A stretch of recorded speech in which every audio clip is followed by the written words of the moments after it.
একজন শাসককে ক্ষমতায় থাকতে হলে এবং ক্ষমতা বৃদ্ধি করতে হলে তাকে প্রতারণা, চতুরতা ও মিথ্যার আশ্রয় নিতে হবে, আর সেই সঙ্গে নির্দয়ভাবে প্রয়োগ করতে হবে পশুশক্তি। দীর্ঘদিন আগে এই মতবাদ দিয়ে গিয়েছিলেন ইতালির প্রখ্যাত দার্শনিক নিকোলো ম্যাকিয়াভেলি, আর তার সেই তত্ত্বকে হাতিয়ার করে এবার রাষ্ট্রপতি নির্বাচন নিয়ে আরও এক ধাপ সুর চড়ালেন মমতা বন্দ্যোপাধ্যায়। ঘুরিয়ে কংগ্রেস সভানেত্রী সোনিয়া গান্ধীকে আক্রমণের ইঙ্গিত। ঘটনাচক্রে ম্যাকিয়াভেলির মতো সোনিয়াও জন্মসূত্রে ইতালীয়। শনিবার মুলায়ম সিংহ যাদব একটি নিউজ চ্যানেলে দাবি করেন, বুধ ও বৃহস্পতিবার পরপর দুদিন সোনিয়ার সঙ্গে তাঁর বৈঠক হয়েছিল, আর তারপরই এদিন ফেসবুকে রাজনীতিতে অর্থ, ক্ষমতার অপব্যবহারের অভিযোগে সরব হলেন মমতা। বললেন, পর্দার আড়ালে হওয়া সমঝোতার জেরে রাজনীতিতে নীতি নৈতিকতা হারিয়ে যাচ্ছে। এমনকি ম্যাকিয়াভেলিয়ান ম্যানিপুলেশনের কথা বলে রাজনীতিতে কুটিল চক্রান্তের অভিযোগেও সরব হলেন তৃণমূল নেত্রী।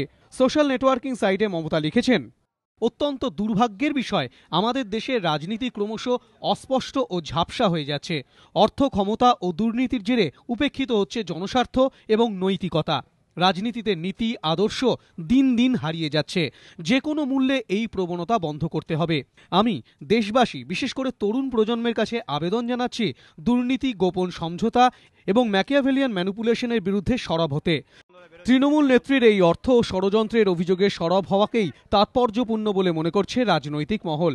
রাজনৈতিক পর্যবেক্ষকদের ব্যাখ্যা, পর্দার আড়ালে হওয়া চুক্তি এবং কুটিল চক্রান্তের কথা বলে সম্ভবত কংগ্রেস সভানেত্রীকেই ঘুরিয়ে আক্রমণ করলেন মমতা। এক্ষেত্রে মুলায়ম ও সোনিয়ার বৈঠকই তাঁর আক্রমণের লক্ষ্য বলে মনে করছে রাজনৈতিক মহল। কারণ মুলায়ম কেন শেষ মুহূর্তে কংগ্রেস শিবিরে যোগ দিলেন তা নিয়ে ধোঁয়াশা তৈরি হয়েছে।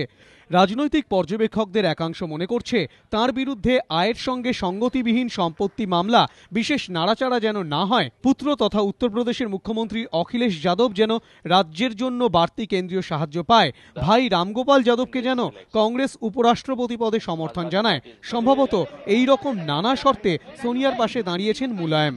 আর এই জল্পনার মধ্যেই মমতার আক্রমণ। রাষ্ট্রপতি নির্বাচনকে কেন্দ্র করে কংগ্রেসের সঙ্গে তৃণমূলের সম্পর্কের ইতিমধ্যেই যথেষ্ট অবনতি হয়েছে। এবার গোপন সমঝোতা ও কুটিল চক্রান্তের অভিযোগে মমতার আক্রমণে শরিকি দ্বন্দ্ব চরমে উঠতে পারে বলে ধারণা রাজনৈতিক মহলের। এবিপি আনন্দ।